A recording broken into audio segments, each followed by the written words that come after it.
Sir address অনুযায়ী তো এইটাই নিতুর বাসা।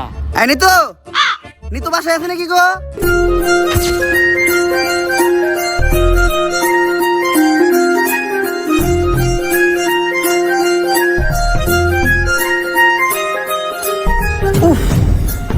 আরে স্যার কি হয়েছে? বুকে হাত দিলেন কে? বুকে ব্যথা নাকি? আরে না দিল্লু, ওর নাম নিতু। ওরে দেখে তৈরি হয়েছে আমার মনে প্রেমের সেতু। স্যার আমরা এনে কেসের ইনভেস্টিগেশন করবার আইছি, সব জায়গায় অন্তত নিজে আসল চরিত্রটা তুইলা ধরেন না। তোর কি আমার চরিত্র এতটাই খারাপ মনে হয়? হ্যাঁ।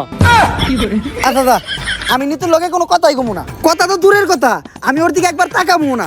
এই কেসের পুরা তদন্ত তুই করিস। জি, আমাকে কেউ ডাকছিলেন? হ্যাঁ, আমি তো ডাকছি আপনারে। স্যার এটা আপনি মুখ না পুটকি, জবানে কোনো ঠিক ঠিকানা নাই। আসলে আমরা আপনার কাছে একটা ব্যাপারে জিজ্ঞাসাবাদ করতে আসছিলাম। জি, কি জানতে চান বলেন? আসলে আমি জানতে চাই আপনার চোখ দুইটা এত সুন্দর কেন?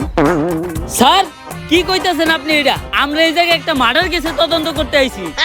ও সরি, ভুলে গেছিলাম। আসলে আপনার চোখের গভীরতা এত যে ওই জায়গায় আমি পাই না ঠাই। আপনার চোখের দিকে তাকাইলেই সবকিছু ভুলা যায়। আচ্ছা, এখন আসল কথায় আসি। রিসেন্টলি এমপির ছেলে মার্ডার হইছে, তো ওর সাথে আপনার কি সম্পর্ক ছিল? ও তো আমার বয়ফ্রেন্ড ছিল। বয়ফ্রেন্ড? এই, ওই খুন করছে, ওই হারকিউলিস ধর হবে। স্যার, ও তো আমার বয়ফ্রেন্ড ছিল, এখন তো নাই, এখন তো আমি সিঙ্গেল। সিঙ্গেল? আমি জানতাম তোমার মতো একটা মায়াবী মেয়ে কখনো খুনের সাথে জড়িত থাকতে পারে না। তুই হুদাহুদি ওরা সন্দেহ করছিস।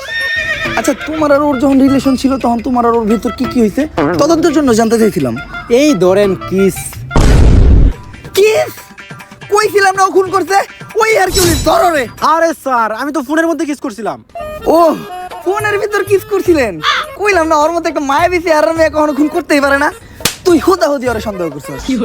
আচ্ছা, ওর সাথে আপনার শেষ কবে কথা হয়েছিল? ওর সাথে আমার শেষ কথা হয়েছিল আমার বিয়ে হয়ে যাওয়ার আগে।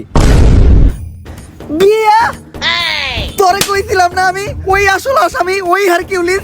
তুই কইতাছস এরকম একটা মায়াবী চেহারার মেয়ে নাকি খুন করতেই পারে না? ধর রে। এই, আপনারা যে আমাকে ধরতে আসছেন, আপনারা জানেন কার সাথে আমার বিয়ে হয়েছে?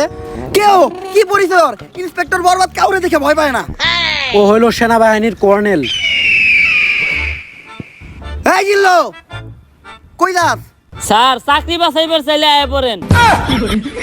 বাল ফিরু, তোরে আমি কইলাম যে নারী হইলো মায়ের দাঁত, নারী কখনো খুনের সাথে জড়িতই থাকতে পারে না। তারপরেও তুই আমার হের কাছে জিজ্ঞাসাবাদের লেগে নিয়ে আইছস। আসসালামু আলাইকুম ভাবি, ভাইরে আমার সালাম দিয়েন। আর এই জায়গায় যা ঘুরছে ওগুলা কিছু জানেন না, নয়তো আমার চাকরিটা থাকবো না। স্যার ওর নাম নিতু, বাইঙ্গা তো দিল আপনার প্রেমের সেতু। নারী কত সুন্দর ছলনা করে রে, ছলনার জন্য নারী সেরা রে। তাইলে জিজ্ঞাসাবাদ করতে এখন আমরা কার কাছে যাইতাছি? স্যার চাটনি মনিরের কাছে। ওকে, ফাঁক ইউ। স্যার ওইটা ফাঁকিও না, থ্যাংক ইউ।